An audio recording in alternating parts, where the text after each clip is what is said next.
दोनों में बचपन से ही बहुत प्यार थी। देवदास मानो पारो को परोक्ष रूप से अपना ही समझता था और उस पर अपना पूरा अधिकार जमाता रहता था।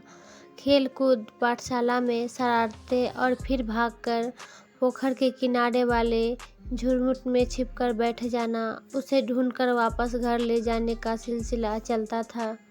देवदास के मन में पारो के लिए प्रेम तो बचपन से ही मौजूद था, किंतु उसे इसका आभास नहीं हुआ था।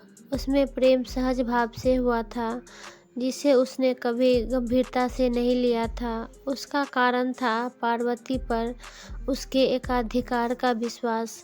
देवदास की माँ तो वैसे तो मन ही मन पार्वती को बहुत चाहती थी, किंतु उसे लड़की खरीद बिक्री वाले घर की बेटी से रिश्ता मंजूर नहीं था। विवाह के प्रस्ताव को ठुकराने का उनका यह तो एक बहाना था।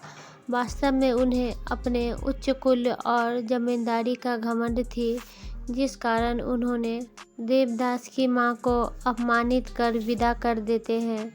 फिर पार्वती का दूसरे जगह विवाह हो जाता है और वह अपने ससुराल चली जाती है। भुवन चौधरी के परिवार में उनकी पहली पत्नी की 5 संतानें थीं। पार्वती विवाह से ही 5 बच्चों की मां बन गई। अब वह जमींदारानी थी। उसका पति की हवेली में उसने बहुत सम्मान पाया। पार्वती देवदास से विवाह के बाद पहली बार मिलती है। एक शाम वह देवदास से मिलने जाती है। देवदास पार्वती को अपने पास बैठाकर उसका हालचाल पूछता है।